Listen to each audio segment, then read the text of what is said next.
Welcome to SugarMamma's Fireplay, the podcast where we ignite your financial independence, plan for an early retirement, and help you create a rich life filled with freedom, purpose, and peace. I am your host, financial planner Canna Campbell. Today's episode is all about real-life FIRE in action. My guest, Ash, she's a mum, she's an investor, and she's a self-proclaimed bargain hunter living in the Northern Territory. Ash and her husband have built an amazingly inspiring net worth figure of $1.5 million, of which this includes around about $350,000 in shares. And they're on track to hit Barista FIRE by 2030, which is really just around the corner. But what's great about this is they've actually achieved this while enjoying a really healthy balance of joy, lifestyle, and guess what? Mortgage free. So in this conversation you're about to be privy to, we're going to unpack all the decisions, those important turning points, awakenings, and those honest mistakes that we're all guilty of making and part of the lessons and part of your journey. And you're going to hear how she went from saving without any sense of direction or purpose to becoming a focused, empowered investor. I might literally bouncing out of my seat as I say this to you. So Ash's story is seriously packed with practical tips, important mindset shifts, which is really where all this begins, and the kind of financial clarity I know that is going to inspire you this morning as you listen to this episode and supercharge your own financial journey. This is SugarMamma's Fireplay.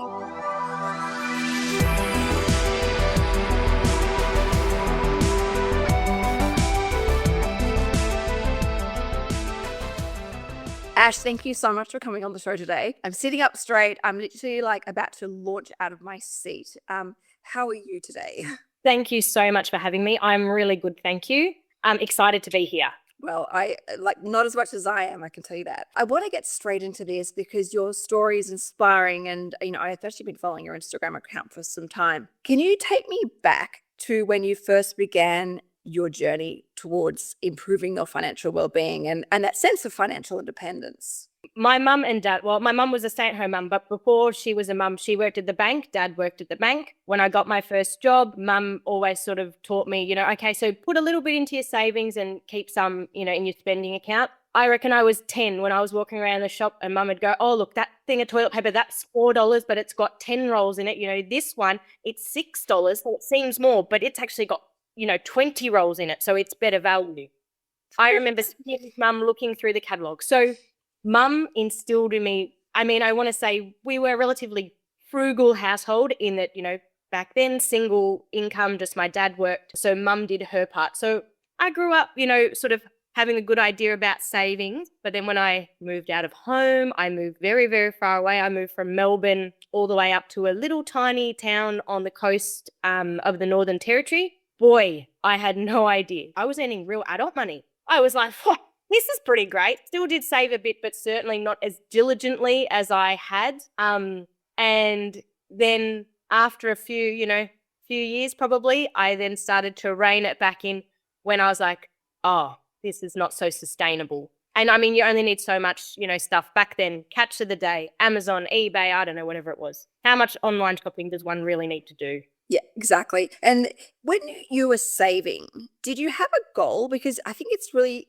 important. Your mother, it was so beautiful. Your mother was showing you, how to save, how to identify great value for money. But did you ever know what was going on in their finances? What were they using the savings for? Was it to pay off the mortgage? Was it to have emergency money? Was it just, for the general everyday living? Was there an actual goal behind your parents', approach with money? I think for my parents, I never remember them explicitly saying they were saving for anything, but again, I am very similar to my mum and dad in that we don't have flashy cars. Right now we have a Prado and an ASX, but both were bought brand new with cash. Similar to my mum and dad, never, it was never that they were in a Ferrari or anything, but always had very reliable, relatively new cars. So, we went on not big flashy overseas holidays or anything, but, we always got to go away, have a week or two at the beach with my grandparents over at Christmas time. My sister and I, we had brand new school uniforms, brand new books.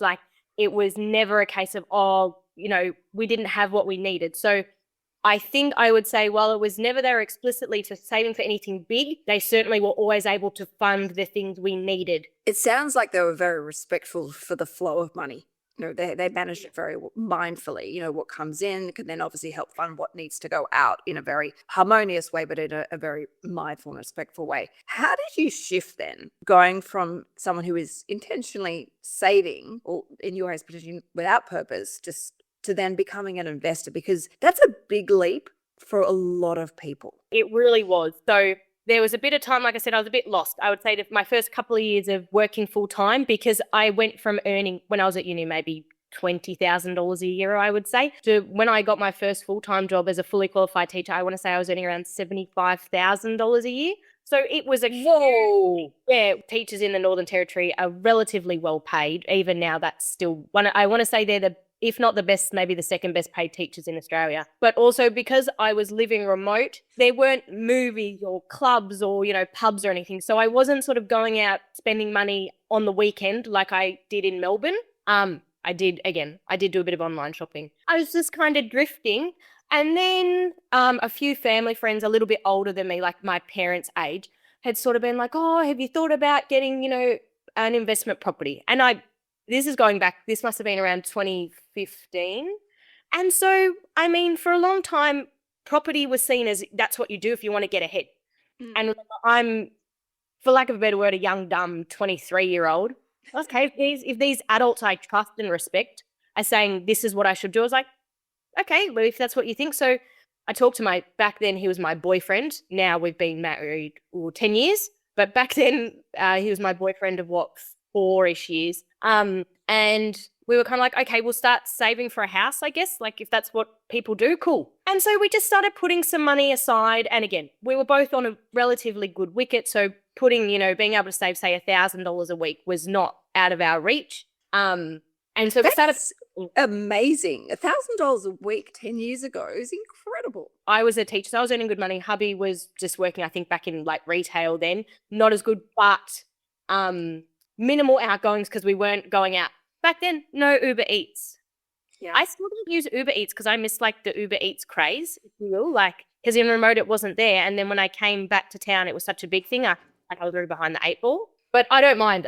That's doing us a favor, I think, sometimes. I think that's a blessing.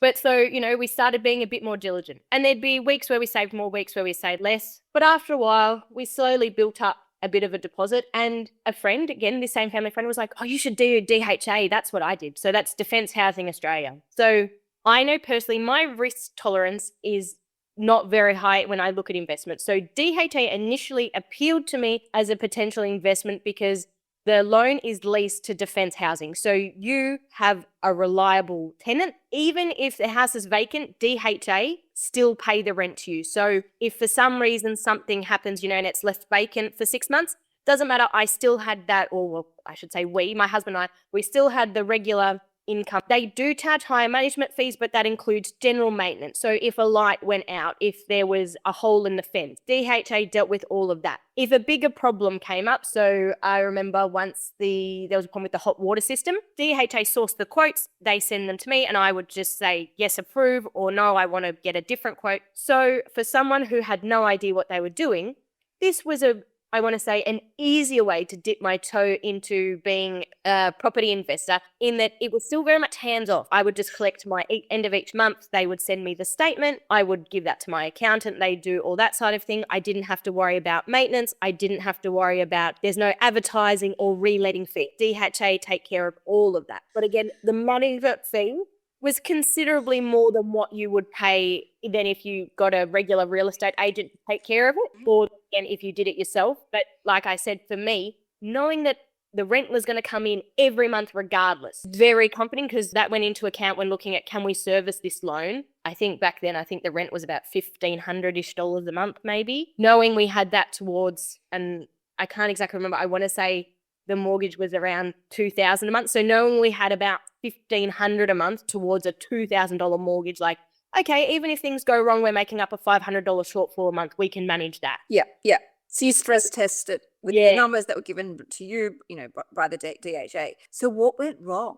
I grew, I learned, I listened to a lot of podcasts, I read a lot of books, and I learned about shares, more specifically ETFs. And I thought, Oh, I haven't really ever heard of those. My mum and dad did have shares, but they had, I want to say, Woolworths, Telstra, NAB. They'd never made heaps of money. I think in 2000 and 2008, they actually they didn't sell, but, it certainly hadn't grown, as much as they thought it would. I know NAB certainly never recovered. I remember mum, at one point, it got to $48 and mum had said, if it gets to 50, I'm going to sell them. They never did get to 50, and then they still haven't gotten to 50, I think, yet. That was around 2008. It just decimated some of those what were safe. And I use that in inverted quotation marks. But I learned about ETFs and I thought, that's really interesting. But at the same time, it's kind of like, but no, investing in shares, that's kind of like gambling. And then as I did more reading, I'm like, wait, that's what my super's in. Well, if I've got all my super there, it can't be that dangerous. It can't be that much like gambling if I've got my super there.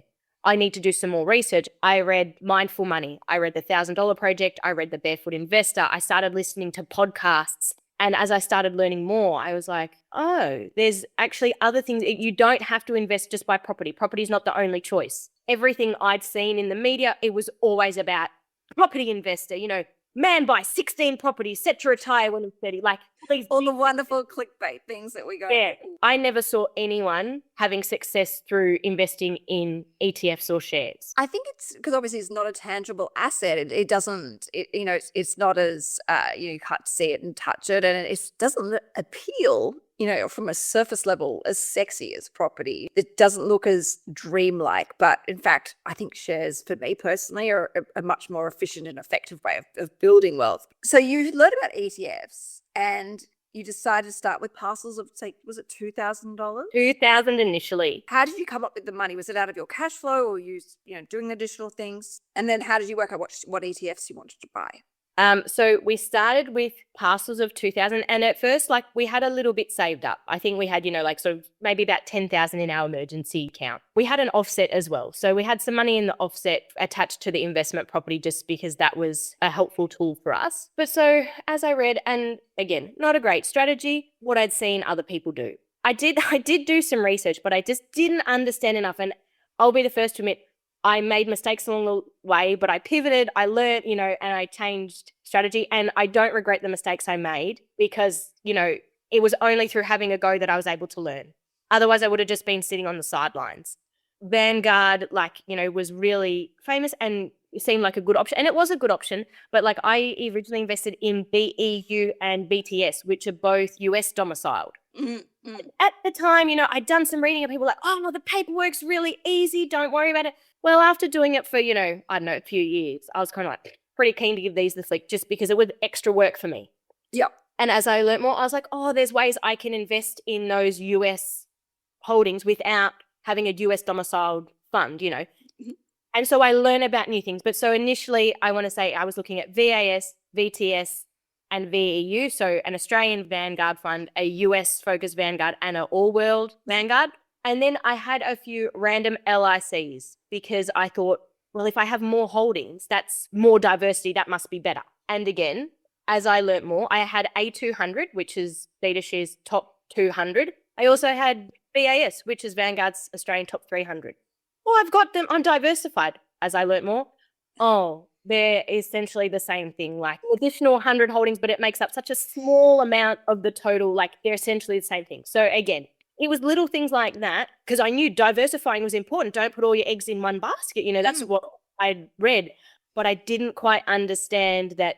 At first, I guess I kind of thought, but that way if Vanguard go broke, I won't lose my money if I've got some in Beta shares and some in Vanguard. And then obviously, as I learned more, I was like, well, Vanguard don't actually go broke per se in that they hold all the 300 companies. They're kind of doing the hard work for me. I've seen some fantastic analogies, where people talk about it being like a box of favorites, and whether you buy that box of favorites from, Woolworths or whether you buy it from Coles, very similar. And I was like, I understand now. I've got some things where I've doubled up and was essentially just making more paperwork at tax time for myself.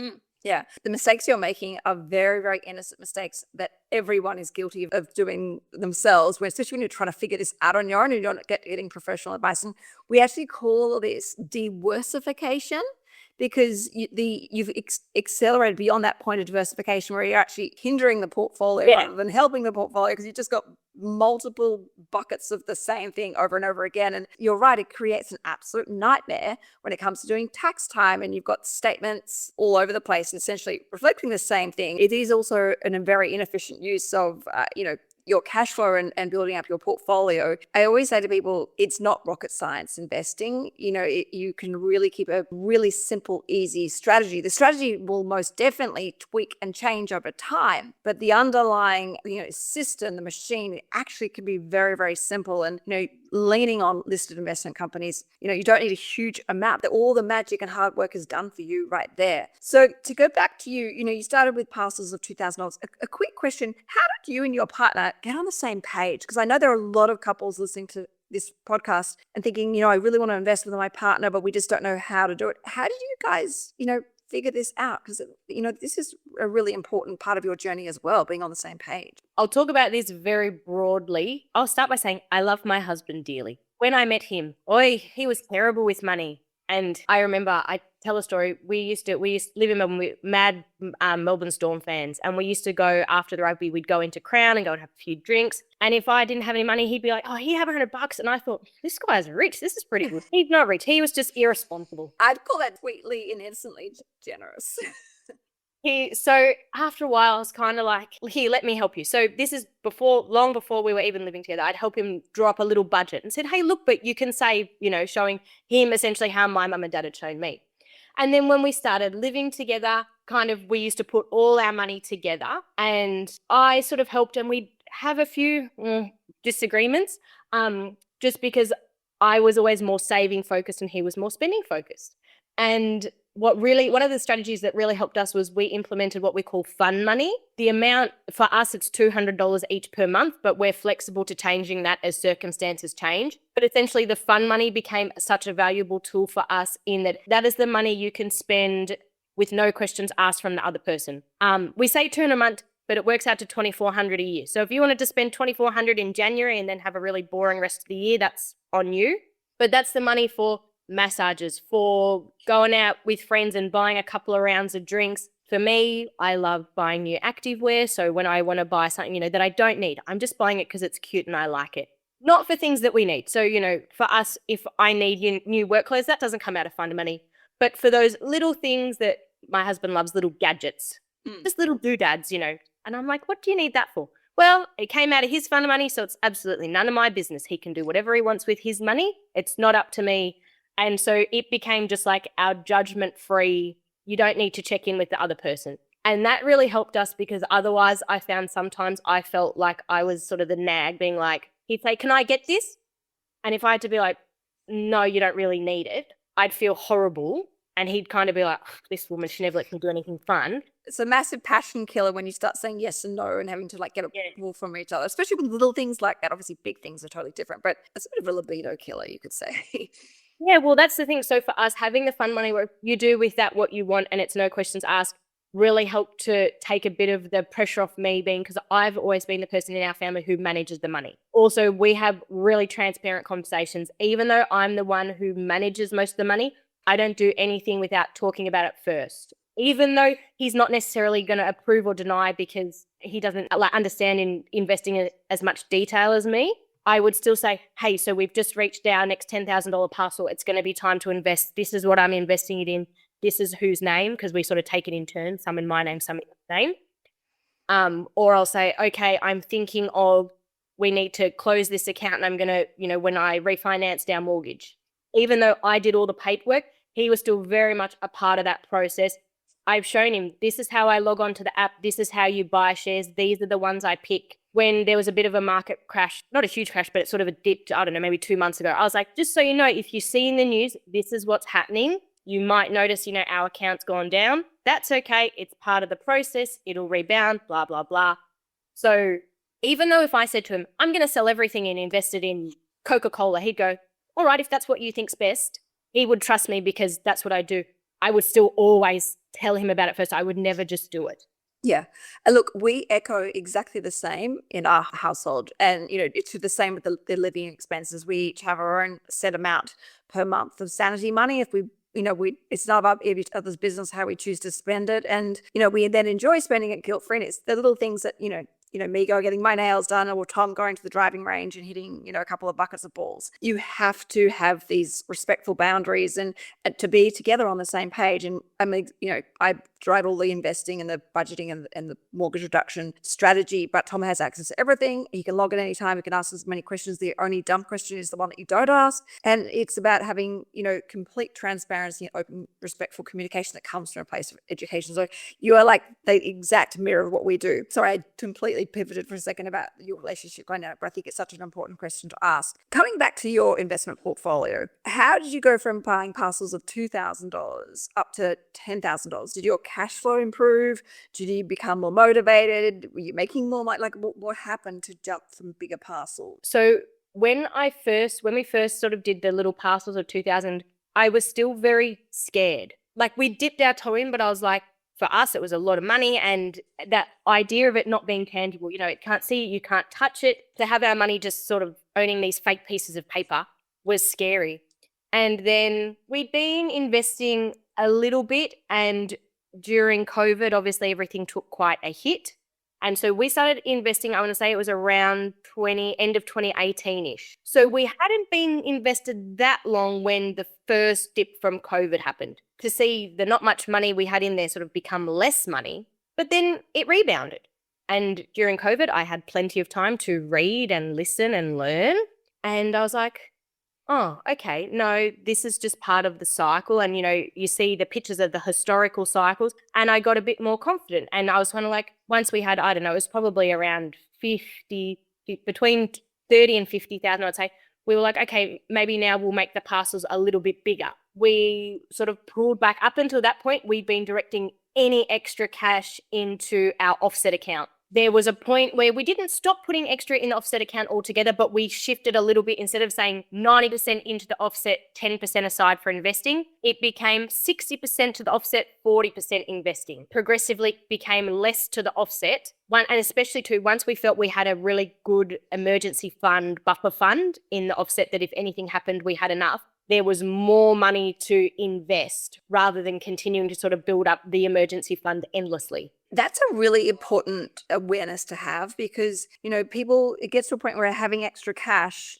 beyond a certain point, it doesn't add any efficiency to your, wealth creation journey. And it's actually better off beyond that point to start investing and build long-term passive income streams and, take a comfortable amount of risk in your portfolio for those long-term growth opportunities. Did you just intuitively know, okay, you know what?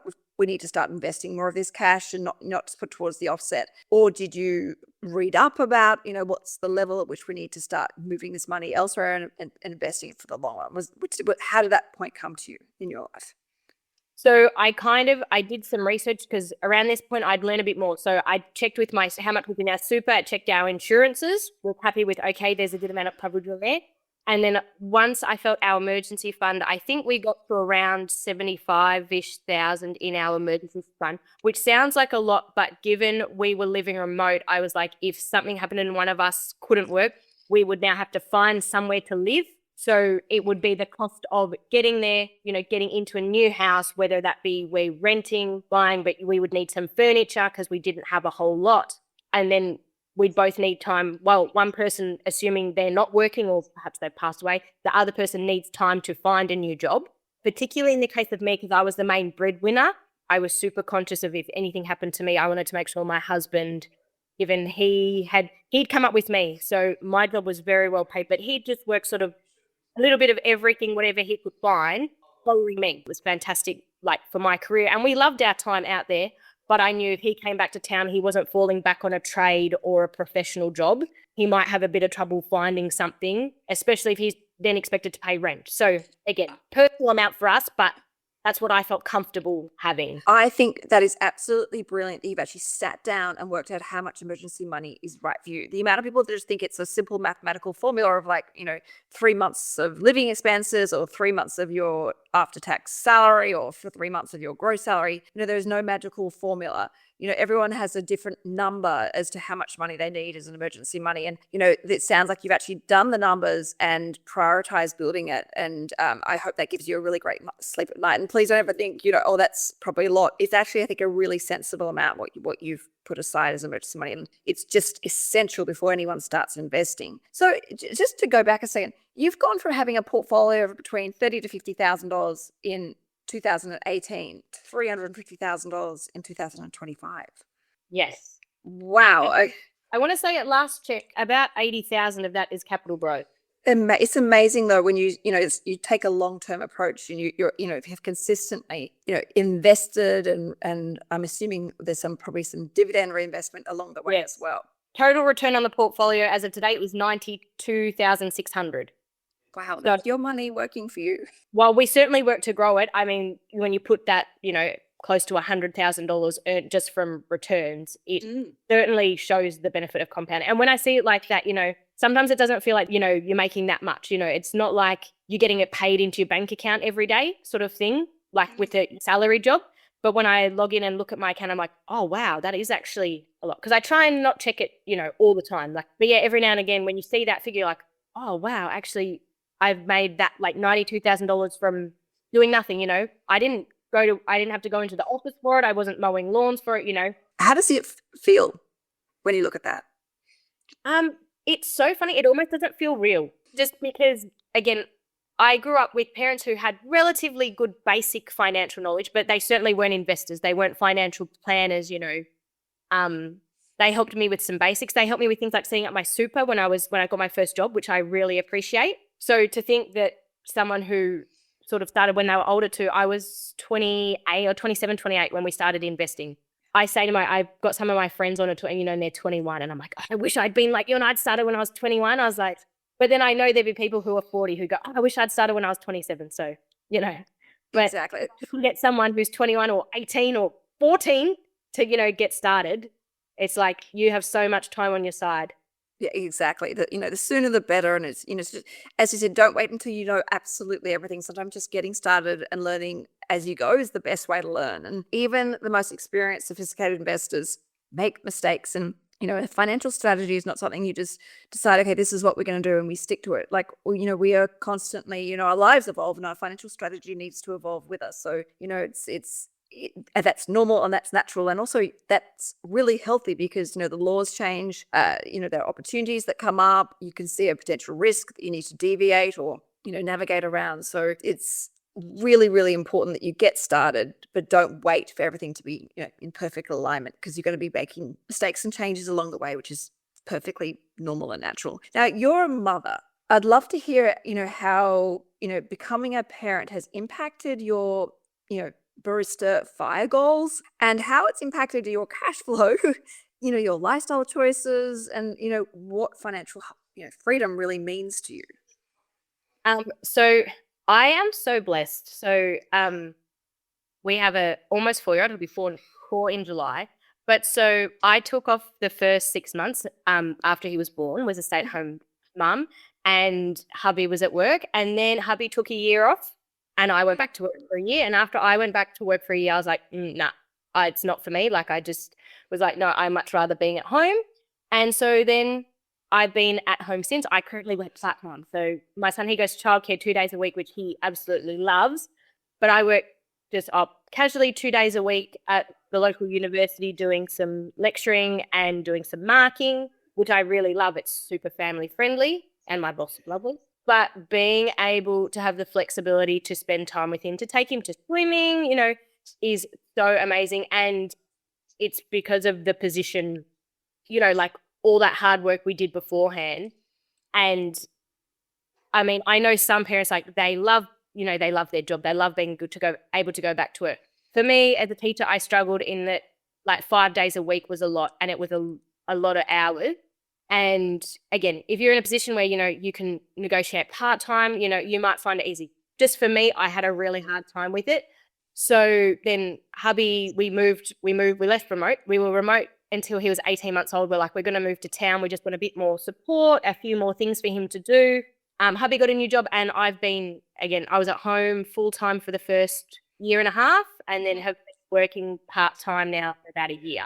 I'm so jealous that you have that. I mean, technically I work 4 days a week, but then I, spend my weekends frantically catching up on that, that fifth day.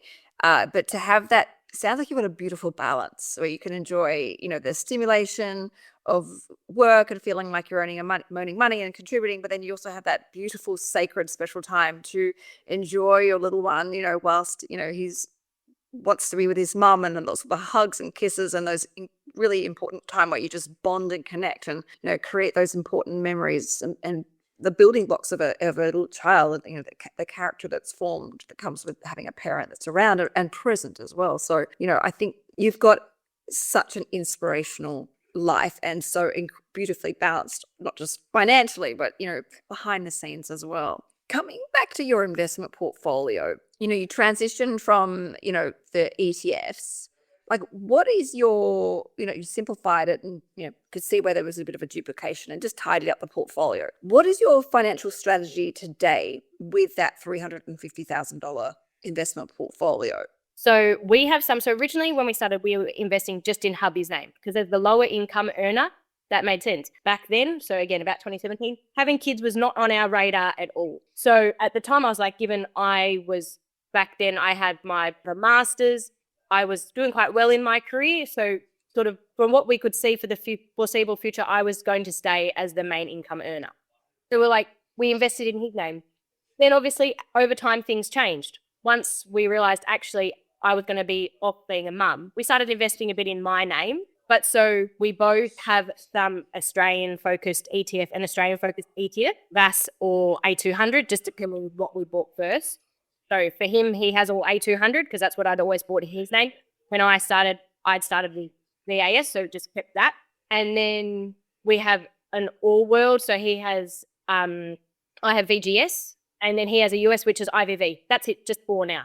That's enough. I reckon at the highest between the two of us, we probably had maybe 8 or 9 different holdings, which was not an effective strategy. So how did you work out which ones you wanted to, sell? And, how did you work out the actual underlying consolidation? Was that a complicated process? Did you feel a bit scared doing it? Did you get advice from an accountant or a financial planner? So, funnily enough, it was on Instagram. I had been talking to some people and I'd mentioned about, at the time I was talking about how I was staying in the job I was in, even though I didn't love it, because even though I'd been having some issues because I'd been there so long and I'd devoted so much time to it and it felt like a waste. And they're like, oh no, that's the thing. It's called the sunk cost fallacy. And I was like, oh, okay. So I read up on the sunk cost fallacy and I was like, oh, okay. Yep. That pretty much exactly describes how I feel. This idea of just holding on to it because I've invested so much time, it would be a waste to give up now. Basically, we got to that point. I was holding on to some of these holdings because, well, I've had them so long, it feels like a waste. But very much there were a few I'd realized early in the journey that were not quite right. So they'd stayed at 2,000 where some of the other holdings had grown to, 50,000, 60,000, 70,000. So for example, the VTS, that was one of the first to go because it was US domiciled. It was more paperwork. And not that long after we'd invested in BTS, I found IVV as an alternative option, investing in, very similar holdings, but it was Australian domiciled. So I didn't have to do the extra paperwork. At the time, when I realized when it was time to consolidate the portfolio, I'm like, this holding's got $2,000 in it. You hate doing the paperwork every, whatever it is, 2-3 years. You refuse to invest any more in it because it's a pain. Just get rid of it and be done with it. And the other reason for consolidation, I hope it doesn't happen, but while I am very confident with our money, I am conscious if anything ever happened to me and I had to hand it over to my husband, I want to make sure that it's something he could manage on his own. And having 9 different holdings, some US domiciled, you've got to file this paperwork, otherwise it affects the tax withholding. I was like, that's not fair on him. Let's just make the call. And that became even more clear after we had our son. I wanted to make sure that if anything ever happened to me, or God forbid, myself and my husband, that my son was going to be taken care of, that it wasn't going to be this overwhelming nightmare for whoever had to sort out our affairs. Yeah. So it looks like, you went through your goals of like simplicity, your values, and obviously looked at, potential tracks being triggered and what the pros and cons, and ran all the numbers before you made any final decisions as to how to clean up the portfolio. Yeah. So it just took a bit of time. But like I said, there were a few holdings that were only really small. we just culled those, and I just looked at, now I know what I'm talking about. And I was like, you know what? I just want US, Australian, all world. That's enough. Yeah. And so then between the two of us, it's like, who's got the US, who's got the Australian, who's got the all world? And then I was like, that's it. 2 holdings each, we're done. Okay, and looking ahead, I mentioned at the beginning of this episode that, you've got the Barista FIRE strategy. And for our listeners who are not familiar with the Barista FIRE strategy, it's essentially where you look to build up your financial freedom, but allows you to actually have the choice of working part-time should you wish. When it comes to your, FIRE goals and your Barista FIRE goals, how, are you tracking your income? Is your desire, motivation fueled by the value of your portfolio? How does the whole FIRE story come into your investment strategy and your goals and all the hard work that you're putting into this? Originally, we'd been looking at FIRE. Then our son was born, and I was kind of like, you know what? Actually, I would rather work part-time, as I'm doing now, but I'd rather us both be working part-time earlier, which is the idea of Barista FIRE. I want to have more time doing the fun stuff now. I looked at roughly what I thought our yearly expenses were, give or take. So we're lucky enough to be mortgage-free, and that came about after we sold our DHA investment property. The proceeds from that, we made a little bit of profit, but also what we, paid off the mortgage meant that we could pay off the mortgage of our own house. So given we're mortgage-free, and we have 2, so a 2021 Prado and a 2023 ASX, so 2 relatively newish cars. So not too many outgoings in terms of, regular car repairs or expecting to update a car, and no mortgage. Our yearly expenses were sitting around about 65,000. Groceries, health, the insurances, thinking about all of our daily expenses, I worked it out. So looking at that, if we could fund approximately 27,000 of that through investment income, I earned 20,000 and hubby earned 20,000 working part-time. I was like, well, would be Barista FIRE for us. We would be covering our daily expenses through my part-time work, his part-time work, and our investment expenses. And sort of we've talked about there's flexibility there. Right now I'm doing my uni work, which I love, but it might be relief teaching. Look, I might end up working in, a local cafe. I'm not sure, but the calculations were assumed we were earning about 20,000 each, investment earnings making up the rest. And $27,000 we worked out to be roughly 675, 700,000 invested. Well, how are you going to get from, what are the things you've got in mind to help grow your portfolio? Because you're already at 350,000. Where do you see yourself making the most of all these opportunities around you to make sure that you arrive there, not necessarily on time, but make the most of all the opportunities to the best of your ability? What's your strategy going forward? This has been something we've done for as long as we've been on the same page about money. Is at the start of every year, we set our goal. One of our goals these past few years has been around, say, spending mindfully on things that bring us joy. So that's part of where we're trying, if it's something that will truly make us happy, we don't miss out. But also considering, really, is that what will make us happy? So it might be no to, say, a party on the weekend, going out to the club on the weekend, with friends. That's, not going to make us happy. But yes to a weekend away at Catherine or, whatever it is. But also part of our goals is we normally set a goal of how much we want to invest each year. The past few years, we aim for 5 lots of $10,000 invested. So 5 $10,000 parcels throughout the year. And I track that. I track that on an app, how close we are. When the extra account, the savings account hits 10,000, it gets transferred to the investing account, invested, and then cross that off, move to the next. And so I've worked out if we can sort of keep that consistency up, which we have over the past few years, keep that consistency up, that should get us a Barista FIRE by 2030. Compound interest calculator on the Australian Money Smart website is really helpful for running some of those figures. And that's what I use to help me work out, if I invest this much each year, how much could I see, my investment potentially grow by? I mean, obviously it's not set in stone, but it helps guide. Understand how some of the numbers might look in practice. Can I up the ante on that and suggest that you jump onto the SugarMamma website and go to the calculators there? Have you seen our dividend growth calculator? No. You're going to get very excited. So you can plug everything in, and when it comes to the difference here is you can actually see the underlying passive income each year. And, the variables when people say, well, how do I use this? Obviously I don't know how you've invested and what's inside your portfolio. But if you, instead of just putting in like a normal compounding growth calculator, which is a great guide as well, this just goes into another level and fuels even further motivation, particularly when you add the element of dividend growth. But instead of just putting in a flat, say 7.5% net return each year, you can actually go, well, hang on, I have an average dividend yield of say 4%.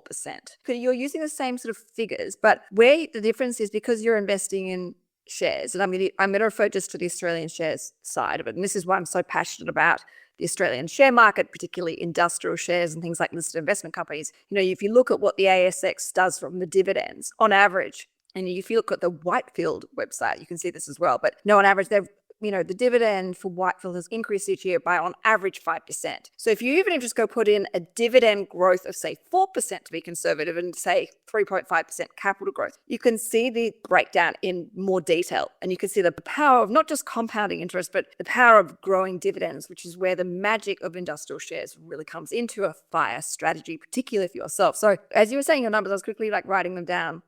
Obviously, I don't have the calculator in front of me because we're talking, but I can see on off the top of the page, you're going to be on track by 2030 if you stick to this strategy, because if you're reinvesting everything and you're accounting for tax along the way, of course, as well, and fees and so forth.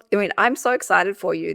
What you've done and what everything you've said to me makes a lot of sense. And I think your FIRE strategy is going to provide you with a continuous flow of greater financial freedom, well into the long run. This is not something I see ever running out for you guys, with this type of mindset and this sense of self-discipline and, your growing level of education. It sounds like you're still continuously learning more, understanding more and tweaking and changing and improving your strategy and jumping on all those opportunities, but also living a life with, as you said, that balance of joy and what you actually enjoy spending money on so that you make the most of everything, spending money, the flow of money, obviously investing that money. So, all right, for everyone who's listening to this episode, what would you say to them about getting started? What are the 3 key actions that someone who's walking their dogs at the gym, listening to this, or in the car or on the bus or the train, what would you say to them so that they start their own FIRE strategy or Barista FIRE strategy without feeling overwhelmed or a sense of a block in their lives?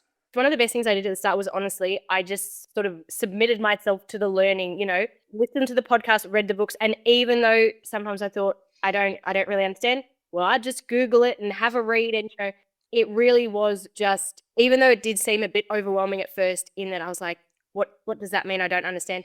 The more I read, the more I listened. I used to love, when my son, his nickname's Moo, when I used to breastfeed, I just sit there with my AirPods in at, 2:00 in the morning listening to a podcast. Just took the opportunity to just say, you know what, I'm not good at this and that's okay, which was really hard to admit. Up until then, I'd been good at saving money. So I thought, I'm pretty good at money. Look how much money I've got in savings. But it wasn't until I was like, there's actually another way to do it. I just need to learn about it to understand. And then another thing is, some of those really basic habits I started from that I had from when I first started saving, they still endure today. So things like, thinking about, do I want it or do I need it? And that was a hard lesson to learn at first, when I'm out shopping, do you need, the second dress, or is just one enough? And I would go, at first I bet I'll just get 2, because I've got the money. Now I'm better practiced at that. Some of those habits that, again, things like looking for when things are on half price, if it's something I know we use. We like the Nescafe instant sachet stick things for coffee. They're on special. I pick up 2 because I know we'll use it. If it's something I know we'll use, yep, cool. That's justified. But also being mindful of the extra stuff that just starts to creep in. And I guess the idea of really carefully thinking about, what are my values? The goal was never, and it will never be, more money. The goal is more time. That's for me. That is my enduring thought, whenever it comes up. Why do you do what you do? Just because I want more time with my family. I lost my mum when she was relatively young, and her and dad was always, oh, well, when we finish work, when we retire, and mum never got that chance. So I don't want to wait till I retire to go on the holiday, to spend that one-on-one time with Max, to go to his footy games, whatever it is. It's like, we're going to find a way to work now. And that's so part of that investing. It's like, let's set ourselves up for the now, so I can enjoy all of that stuff and not wait and maybe not get the opportunity. Wow. I'm so sorry. that you experienced that with your mother. That is heartbreaking, and I love that you've used this to fuel a better life for you and your family. So that's really inspiring. Look, Ash, thank you so much, for sharing, for opening up, for being so honest, and allowing us, to be, I guess, exposed to all of your inspiration and motivation. Like, I'm so truly thankful. And I'm actually going to, as soon as we get off on this recording, I'm going to jump onto the SugarMamma website. I'm going to plug in your numbers and your strategy, and I'm going to send you through a little snapshot to show you, if as a guide, obviously it's not set in stone, as you know, but to show you how to use the calculator so you can plug your numbers in and really see, where you're on track and potentially what you could overachieve if you wanted to as well, because I have a feeling that's well within your reach. Look, for everyone who's listened to today's episode, again, a quick reminder, we spoke about investments, particular investments that Ash owns and has made. Please remember, this is not investment advice, product advice, or strategic advice. Always go and see a financial planner and get personal advice based on your time frame, your risk profile, and what your own value system is. And if anyone ever has any questions, please send me an email on Instagram, because that's the fastest place to get a hold of me. And for everyone who's just listened, Ash's story really is a reminder that financial independence is definitely not about sacrifice.